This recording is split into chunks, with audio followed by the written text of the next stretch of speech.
Seoul, Korea, and welcome to the WCS Season 2 StarLeague. I'm Tasis with you, Zartosis. How you doing, man?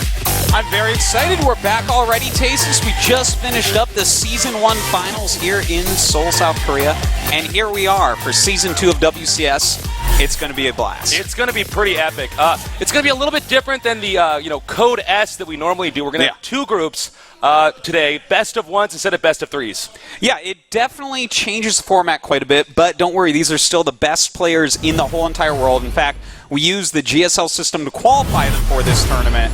So we'll just have to see how they do under completely different circumstances, that best of one, as you were saying, Tasteless. Yeah, and of course, we're starting off with a big bang today, SoulKey and Flash in this first group. That's pretty awesome to sick, start man. out. I think I know what the winner's match is going to be there, Tasteless. And not just that, this is pretty exciting because this whole season we're going to be casting in English on the main stage of GOM. And we have our own DJ. Yeah, BK. we do. BK, the guy who picks all the music for us here at the GSL. Yeah, the GSL notorious for having the best music of any league in esports ever. Absolutely. And it's all this man here. And guys, come down to our studio. Entry's free. We're going to be casting the games here. It's going to be so sick. Thank you guys who showed up already. This is going to be a lot of fun. And we have a lot of snacks for everyone over on that side. So if anyone gets hungry, go get yourself a little snack. Yeah, absolutely. We have just some great things happening this season because it is really different. We don't have the players here in the studio for the StarLeague. But guess what? You get us on stage, so that's pretty good, too. It's going to be a little different. Yeah. Also, get out there, spread the word. A lot of people don't know that we're actually doing this here at GOMTV.net. Yeah, that's true. I remember I tweeted a little bit earlier, and people were like, oh. If you're like, oh, crap, yeah, that's right. Because everyone's just so high off the DreamHack that just finished that no one was really thinking, oh, StarLeague starts today. And here we are, Tasteless, with just a ridiculous amount of players. And you said, SoulKey and Flash are in this first group. But our second group has innovation in it. I know. We're literally going to see 3 of the top 7-ish players in the world, 2 of which, it can be argued are the best 2 in the world right now. Oh, absolutely. I know we just finished casting the WCS Finals not long ago. That was an incredible series as well. Innovation, absolutely dominating. Oh, yeah. Unbelievable. He won 4-0 in the finals against SOS, so definitely a big favorite here to advance in that second group today. But don't forget SoulKey, our GSL champion from last season. That group is going to be amazing because it's best of one, so there's more upsets that can occur. And we'll see a different set of strategies, the way that people pick to choose and play. But that's going to be awesome, man. SoulKey and Flash in that group with YugiOh and Ragnarok as well. Definitely very volatile. Anything could happen. Absolutely anything could happen. Now, since Heart of the Swarm has come out, we've seen a little bit of a landscape shift here and who's been dominating. We've seen these new Zergs like SoulKey, new Terrans like Innovation, some of the old Terrans like Flash who weren't as dominant in Wings of Liberty. MVP was really the only player from the Wings of Liberty era that managed to make it to the Final Four. Yeah, that's right. Other than that, it was just the GSL top 4. Yeah. Same exact thing again, but MVP just showing that he transcends expansion sets and time and skill and all those things. Yes, he absolutely does. So pretty soon here we're going to be going into our first match. Now remember, it is a best of 1. That makes things completely different than a best of 3. Yeah. It's much more unforgiving. You have to pick that one build, pick it right. Are you going to cheese? Are you going to do a macro game? And what is your opponent going to do? You got to plan perfectly. Yeah, it's interesting because you prepare completely differently for a best of 1 than a best of 3. In a best of 3, you have to actually beat this guy twice out of 3 games. Here, you have exactly 1 shot. You can use a strategy that you literally can only use 1 time. You can pull that out here. And your opponent may very well die to it. Yeah, and that's just as different as it is if you have a best of 7 to keep in mind as well. So different planning is going to pay off for different players here today. Yeah. Well, I'm pretty excited, Tasteless. I know. It feels kind of weird casting in the studio where people can actually hear us. Right? Normally we're up there in the crow's nest. I kind of feel like we're casting from a closet, but it's kind of cool to see you guys down here in person today. This is really fun. Please let your friends know they can come down here at our studio in Gangnam at the Samsung station at Exit 1. Entry is free again, so please check it out. Here's the schedule so that you guys can follow our tournament as it unfolds. That's right. We're going to be here every Tuesday and Thursday for the next, something like 8 weeks. So that's going to be a lot of fun. Going right through, you can see in the mornings, a lot of these mornings we are going to have the Challenger League as well. That's what we used to call Code A, but is now the Challenger League. And as you can see, the format here a little bit different. Once we do get to the finals and the round of 4, it is going to be a best of 7, round of 8, a best of 5. So the players that advance further here today are going to have much more of an opportunity to prove themselves here in this tournament. Yeah, that round of 32 is really the danger zone. We used to have it before. The danger zone would be more, well, you know, it would be somewhere around the up and down matches or maybe the end of Code A where you are in a best of 1 scenario and you might just lose a couple games that you shouldn't to some weird cheese and be out. But now the danger zone in at least this Star League, not the next GSL, but in this Star League specifically, is that round of 32. Yeah, it's so important. It's so critical that you get there. You know, there's a lot on the line now. Again, Heart of the Swarm is still in its infancy right now.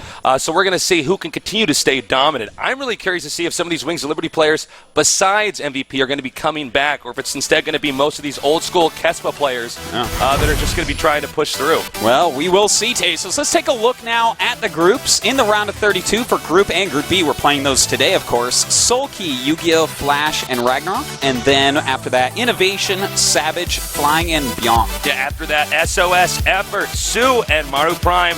And finally, in Group D, we're going to have Symbol, Trap, Shine, and Curious. Yep, some very devastating groups there indeed. And then, of course, next week, Group E and F will be doing on Tuesday. That's going to be LGIM's Kongho, formerly Losira. Then, of course, Jongbi, Life, and Fantasy. Definitely one of the groups of death right there. Followed up by Roro, First, Leenock, and Haiva. Wow, that's going to be a sick day. Yeah, and in Group G, we're going to have the world champion from last year in Wings of Liberty, the WCS world champion, partying, then Younghwa, Squirtle, Supernova. And in Group H, we're going to have Bomber, Hurricane, Rain, and Kane. Group G, Tasteless, is going to GG me. That's 3 of my favorite Protosses in the whole world duking it out. I cannot wait for that. We haven't actually had a lot of 3 Protosses in a group in a while. Yeah. Did you know that this is the first time in Korea since Starcraft 2 came out that we don't have that we have Terran as the least represented in a top 32? Things have definitely changed a lot. Now, for today's group, again, remember, this is just a best of 1 each of these games.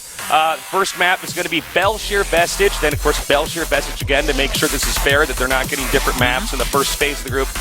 Newkirk Precinct, and finally, we're going to end with Whirlwind for the final match. Yeah, so that is 3 different maps that each one of these players has to know. Of course, it's kind of interesting that it's 3 Zergs and a Terran, so Flash has 1 matchup to practice for, which really does help. Yeah, that is very true. It's a lot different if, let's say, you're a Terran and you have a Terran, a Zerg, and a Protoss in your group. That's a lot more strategies and, obviously matchups that you have to cover here. So, again, here's a little bit more information about our first 2 players. Going with a little bit more of a card theme here. Yeah. Well, John the Translator designed this, Tasteless, and you can see, because here's Yu-Gi-Oh! And here he is on a card. It's obvious, John. And, of course, down here, note he's a Yugo is in a silver card. He is not a champion just yet. But, again, stats do play a big role here. His WCS ranking right now, SoulKey is number 2. It's a good thing that MVP is not playing in this league right now, or his card would be so lopsided, Taste would be falling off the screen. Be the rainbow card or something like that. So, you're going to do a best of 1 here. It's ZVZ. ZVZ is a pretty volatile matchup. Yeah. It's one of these matchups where, one Baneling connects with a few of, the opposing player's Zerglings, and boom, the game is over.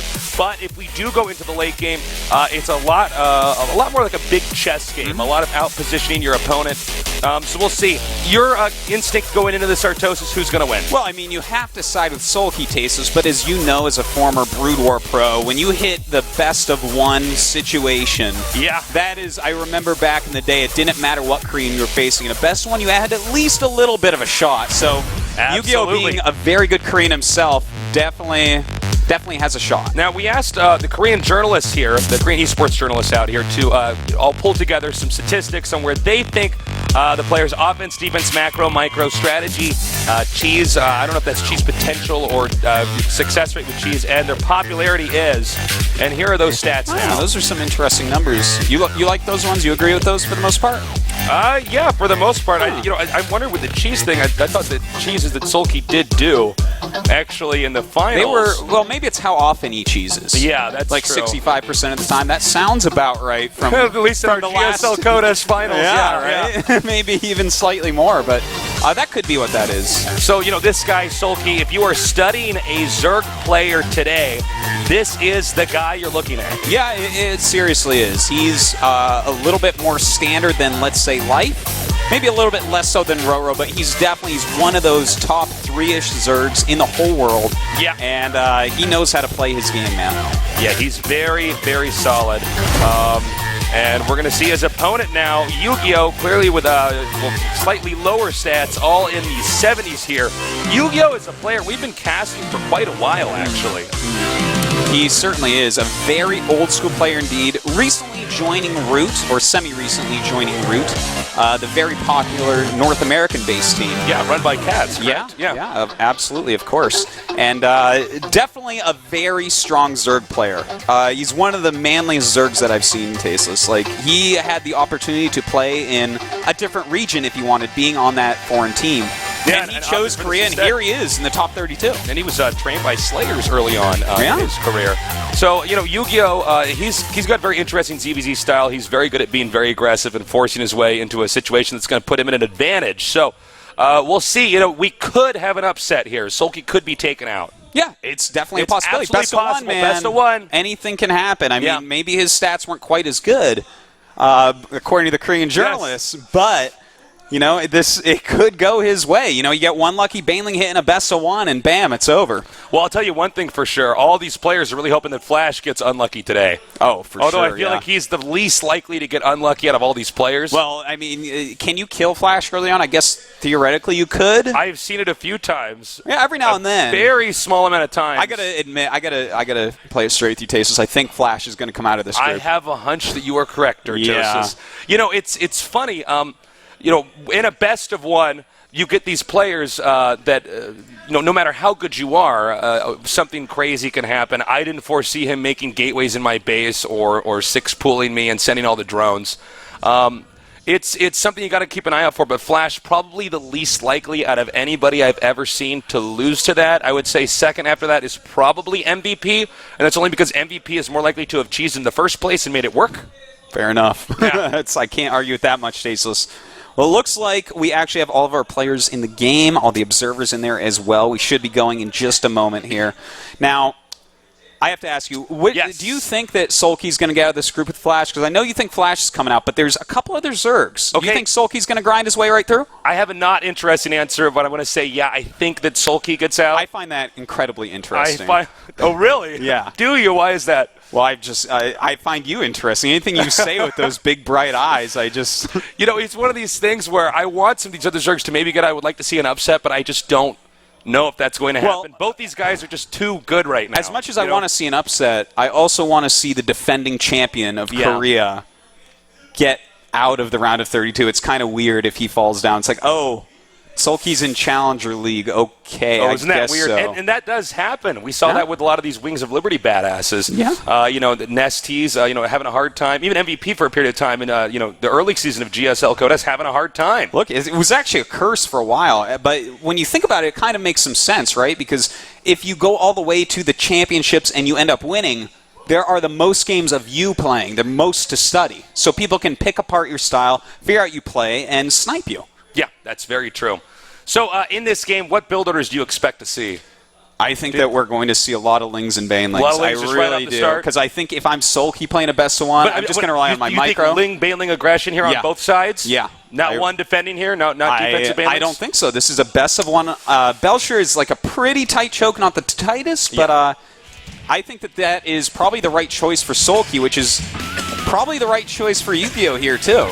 I mean, does YugiOh want to go in the late game against SoulKey? Does SoulKey want to risk being cheesed out? That's a very good point. We have a shot at both of these players now. They are moments away from getting this game going as it is loading now. SoulKey versus YugiOh. To start off our first day of casting, the WCS StarLeague Season 2. I got my feet on the ground. My soul needs shelter. I can't get no satisfaction. All right, Introducing our players in the upper left. In the red, we have Grandmaster Wongjin Star SoulKey. And in the bottom right, his opponent, the underdog, in the blue. He is Master Root YugiOh.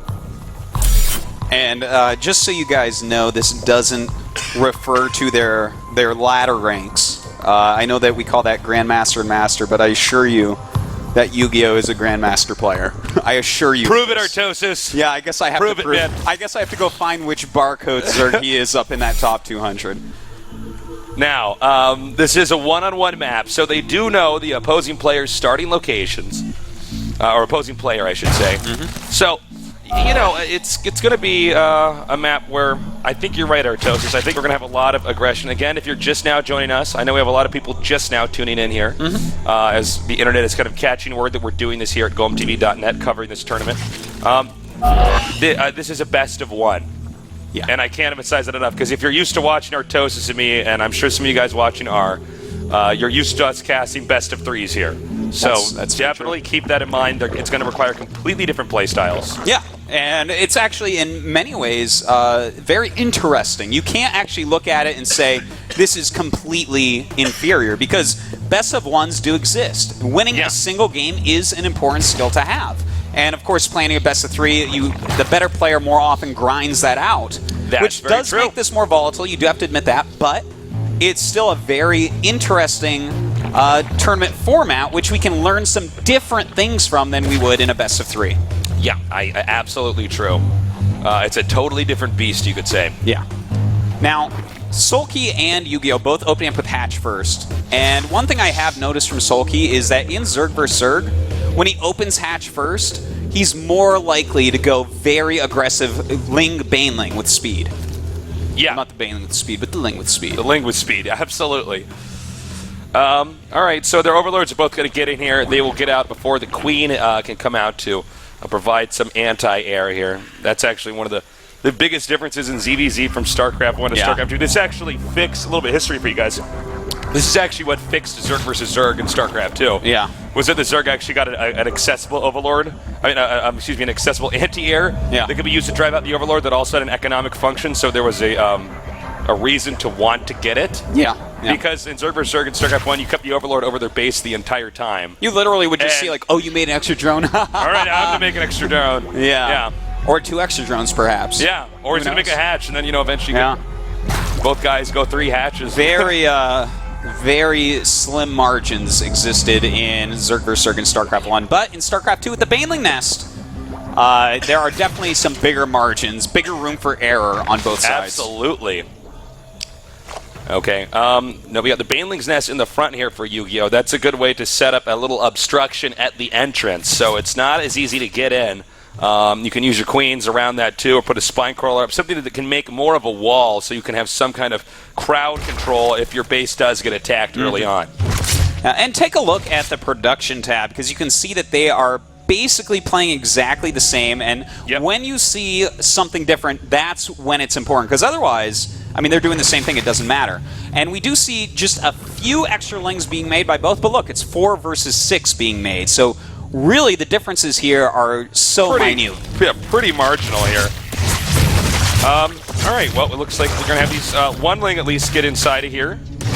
That is pretty huge. Yeah. Gets to, well, it doesn't get that much scouting, but at least you can see that there's no layer on both sides. On the other hand, SoulKey gets a little bit better scout, and it looks like he's going to save one or perhaps both of these Zerglings. So the tiniest little advantage going to SoulKey right there. It's pretty tough to stop at least one of those Zerglings from getting inside of the base. Yeah. But yeah, that was a nice job by him back there. And as you can see here, okay, he's going to put down 2 evolution chambers here. This creates, again, more of an obstruction here at the entrance, which can allow the queens and the few Zerglings and Banelings to block off anything else that's going to be coming inside. Well, SoulKey is going up to the lair a lot quicker. After actually scouting what was going on in YugiOh's base, he decided that he was safe to tech up, and he was absolutely right. YugiOh getting the double evolution chamber tells us he's probably going to stay on Roach Tech. But will we see mutas out of SoulKey? That's the question. Yeah, that is the big question. We're going to find out in a little bit here. Now, he's trying to do some damage to these drones, not very effective. And it looks like, again, this Ling will get inside the main base here and scout that extractor for just being made. And the same story over here for YugiOh. He does spot that layer being produced. A lot of information gathered on both sides there. It's too bad for SoulKey couldn't stop that one Ling, because seeing that the layer is up at that time, or at least is still morphing at that time, is really going to make him think that this is very possibly going to be Mutalisks. Yeah, I gotta agree with you. And it looks like the response there for SoulKey, from all that intel he got there, was to go ahead and get a third hatchery up here. 1-1 range attack and carapace coming here for YugiOh. Yeah. So these guys are both going in completely different teching paths. Yeah. You know, when that layer's done, I do expect that we'll see some roach speed being gotten so that he can actually move around the map. Possibly a Hydralisk Den going up right away. You know, it's a little bit harder to use Infestors immediately against mutas right now, but if you get enough spores, it's possible. So we'll have to see what YugiOh wants to do. Does he get hyper-aggressive against Aspire, or does he turtle it up a bit and wait for his roach numbers to really build? Yeah, we're going to have to wait and see. It looks like these Lings are going to try to come down here and do a force a cancel. Now these Banelings over here will try to zone out the Zerglings here of YugiOh. Oh! And an okay Baneling so far. The single one does get sniped by those roaches, and it looks like YugiOh should be able to hold this easy peasy, no problem whatsoever. Yep, it looks like both of them will get their third bases up uncontested. Yeah, and we do have the Roach Horn going up for SoulKey after he starts 9 mutas, so he is going to transition out. Nowadays, with the new Spore Crawler buff, you don't stay on mutas all game normally. Yeah, maybe if your opponent goes mutas too, but there's a point in time where mutas are out of style, and you can't really make them work for that much longer. Yeah, and YugiOh is getting those Spore Crawlers just in the nick of time, so looks he should like be fine. SoulKey is going to try to come in here and potentially force another cancel, but I think with the number of Banelings and Roaches that we see there right now, it's not going to be a good option. Yeah, we do have also right now SoulKey going for the Infestation Pit just slightly behind YugiOh. So he is going to be behind a little bit on that ground army, but at least he has some map control to make up for it. He has a lot of Lings out there, and the Mutalisks will make sure there's no Overlords around. And of course, they're very good at just picking off any units out in the map. All right, so here come the mutas now. And I want to put out, YugiOh did do a good job of evacuating most of the Overlords here. We see a lot of Zerg players do a much worser job here. Yeah. He will clean up these two, and I believe there's one more in the upper left that he can still get here. You know what I love that I'm seeing here, Tasteless? Yeah. Is that SoulKey is actually going directly from Mutalisks into Swarm Hosts. And of course, Swarm Hosts, once you get enough, will do outstandingly well against roaches. And this is quite genius, because after the Zerg gets his third base up, he's going to want to make a lot of roaches and try to crush the other Zerg's base. But with the Swarm Host there, he's going to make that investment of roaches and other attacking units not useful, as a Swarm Host can hold off countless numbers. Yeah. I do wonder, once he realizes that it's Swarm Host, if he'll go for Baneling speed, because it takes a while for Swarm Host to get effective against just rolling through the Locust with Banelings. And of course, you know, with Cats on his team, there's no question in my mind that YugiOh knows about that. Oh yeah, have you watched Cats' stream where he just gets mad Swarm Hosts and turtles it up?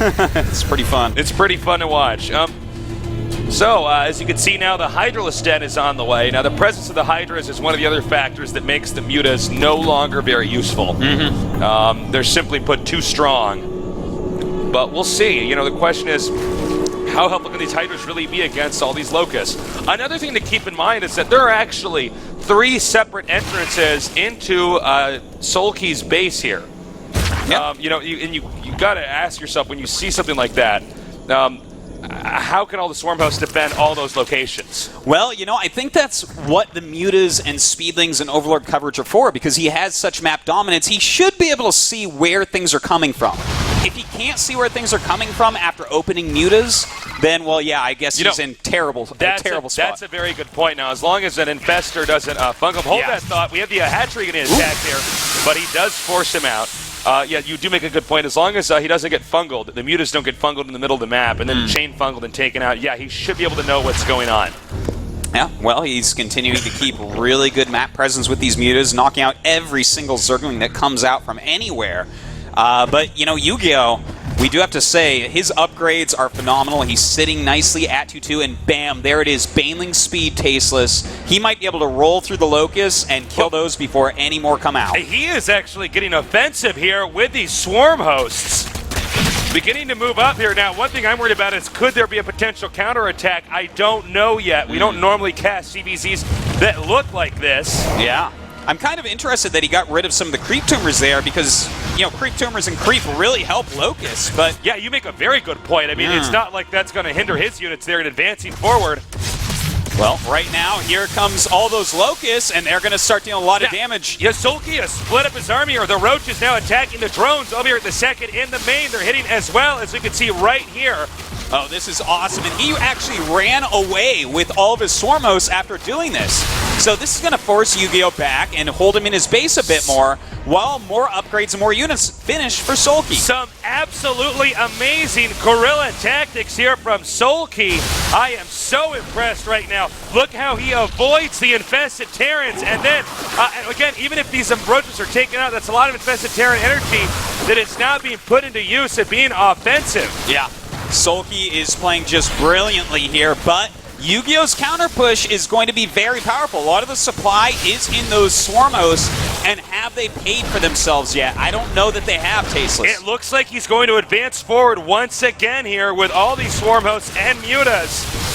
And it looks like we're going to have another attack over here. The supplies right now, a maxed out SoulKey to 168 here for YugiOh. Our Red Zerg looking fantastic right now. YugiOh in a lot of trouble.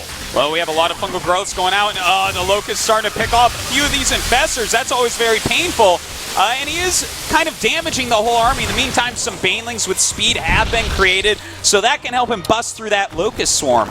Yeah, that's a very good point. He can clean out this Locust Swarm, and before the next set of Locusts come out here, it's possible that YugiOh's superior upgrades right now on the Roaches and the Hydras may end up breaking SoulKey. This looks like incredible handling here from YugiOh. Yeah, look at that. The supplies getting a lot closer from this. And in fact, after all is said and done, they're just about equal in supplies. Great play by YugiOh so far. He is pushing forward, and their hives are lined up with better upgrades for YugiOh. He might be able to do it. And on top of that, over here in the upper right, this base is undefended. If he loses that, he is going to have a major economic deficit here. By the way, a very easy move right now for YugiOh would be to take the fourth base. Yeah, taking a fourth could be very important here. But don't forget, his infestors right now have no energy, so a big chunk of his supply is useless at the moment, even though he's made it a lot more even game than it was before. Yeah, he can't morph those infestors into Archons. There's not much he can do with them for the time being. So it looks like, again, he's going to have to regroup over here. Now, I like what SoulKey's doing here, taking that upper left base. Even if he can't defend that, if it's attacked, it's another location that YugiOh is going to have to focus on, which allows SoulKey to once again counterattack into YugiOh's base. You know what I truly would not mind seeing, Tasteless, is YugiOh throwing up some of the Swarm hosts of his own, because he does have that +2 carapace on top of the +2 attack that both he and SoulKey has. So his Locust would actually be much more worthwhile, and we don't have any sort of Baneling speed upgrade done for SoulKey. You know, he actually would just kind of be behind against that unit composition. Yeah. That's a very good point, Artosis. And again, here's the counterattacking I was talking about. Sending these Roaches over here, and now sending much more of his army elsewhere right now. He's trying to zone out YugiOh to keep YugiOh at an economic deficit, while SoulKey continues to expand and consume the rest of the resources on the map. That's right, and in the meantime, SoulKey is running around and zoning out the map just so perfectly. This Look at that. Beautiful to see. Beautiful. Oh man, he is really throwing YugiOh for a loop. What is YugiOh supposed to do here, You know, it's funny, Artos, because YugiOh is doing such a good job at holding off the attack, but I didn't realize that SoulKey was going to be so good at the follow-up. Yeah, you know? You see, YugiOh had a moment of strategically outplaying SoulKey with those speed Banelings just rolling through the Locust. He strategically outdid him, but here he is being outplayed in other ways at the moment. That's very true. Now, it looks like we're going to have a full-on engagement here, but the concave always beats the convex. Now pushing his opponent back out right now. Again, SoulKey everywhere with these roaches, just doing too much damage. He certainly is, but here we go. YugiOh with some nice fungal growths coming into the 4th base of SoulKey. If he can take this out cost efficiently, that is going to help him a lot. All right, YugiOh has to do some damage and do it now. He will be in the way of the production line here, though, of his opponent. It does look like SoulKey now abandoning the space. However, SoulKey at the same time hitting the second now, taking out a lot of drones. And, you know, right now we actually do have a big drone lead for SoulKey, but he is losing that base, and overall there's a lot more army on the map right now for YugiOh. So he may be able to parlay this into a victory yet. He's got to keep pushing forward, but remember, there is not infinite mana there on those infestors. But again, the Swarm Host taken out and with ease, now pushing up here. Do we know is the current 4th base here for SoulKey? Is he aware of that? Is YugiOh aware of that on the map? I will check that for you, Tastes. No, he's actually not aware, but nothing's mining there, so it doesn't really matter that much right now. Well, I believe there's a drone transfer happening this very second. Yes, I think you are right. But YugiOh has so much more supply, I think he's actually just going to go kill SoulKey in a minute. You know, this is one of those games where one player is playing very fancy and the other one is playing, simply put, very solid. Yeah. And I think you're right. This looks like it should be the beginning of the end here with YugiOh. GG taking out SoulKey in an upset. Like we said, it can happen. It did happen. And it did. Yeah. And you know what? I'm not at all surprised that it happened exactly how it ended up happening there with the Banelings rolling through the Locust. Cats was actually talking to me about this the other week. And here it is from his teammate killing SoulKey off, and I think that was one of the crucial moments. Yeah, I got to agree with you. You know, that was an interesting game. All right, let's talk about that because one player, the play was so cool and so seemingly perfect. You know, the Swarm Host, he's getting him out of position, then boom, he runs inside, sends roaches here, roaches there. YugiOh barely able to hang on, but the problem is you really have to appreciate how fragile that build is from SoulKey.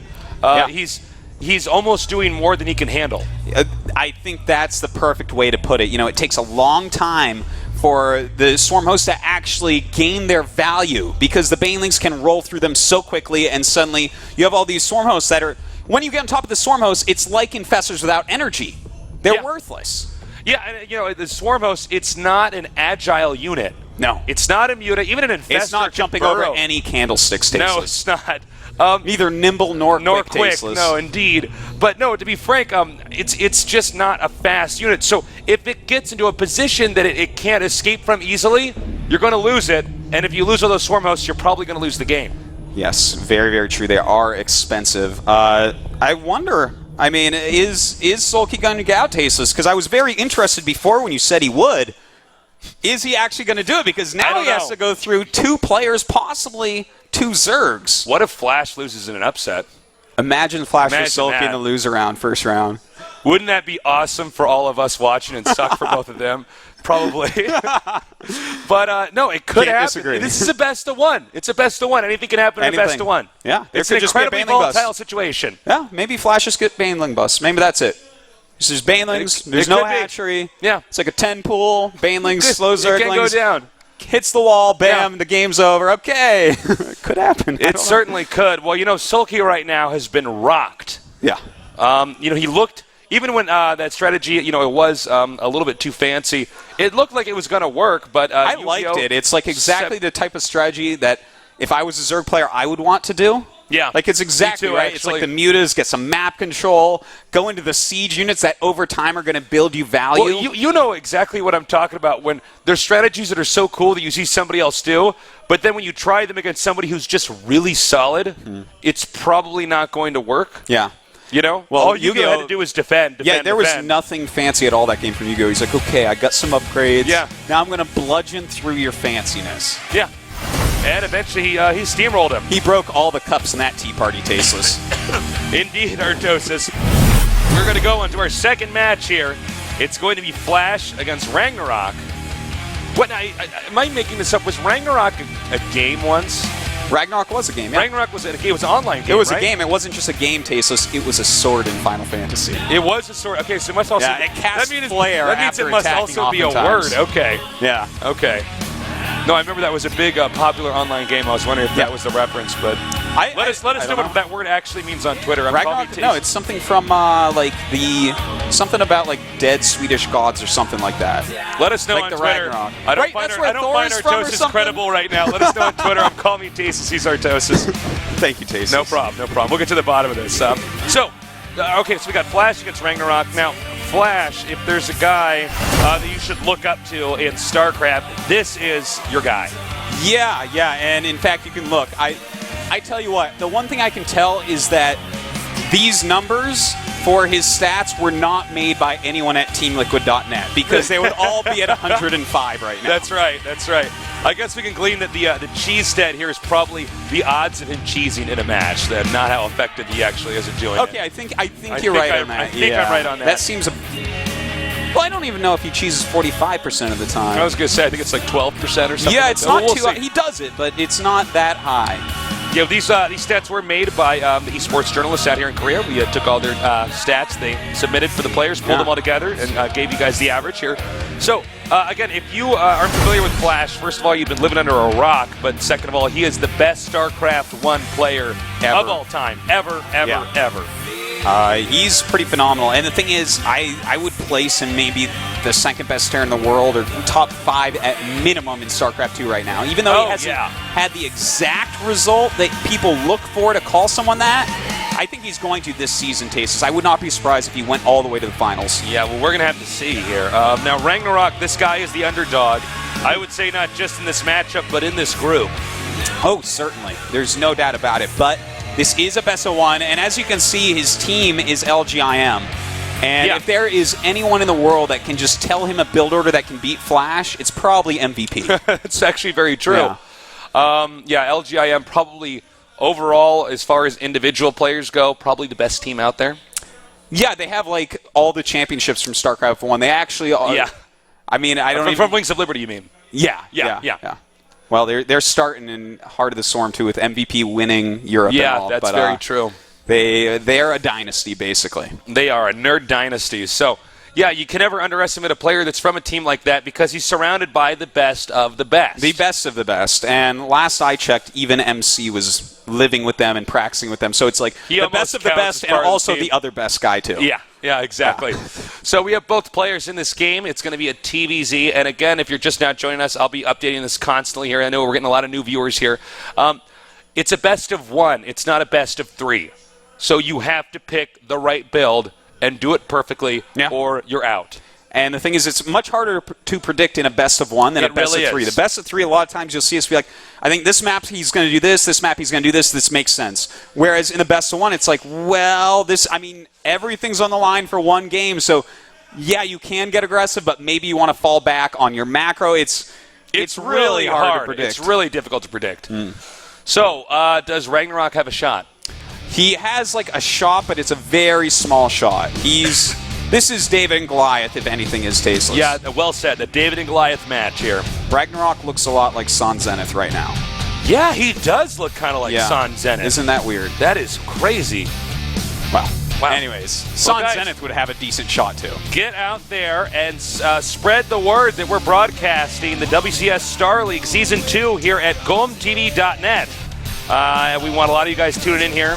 Tasteless and Artosis here, the casting Archon, bring you the best StarCraft 2 action you could ever ask for.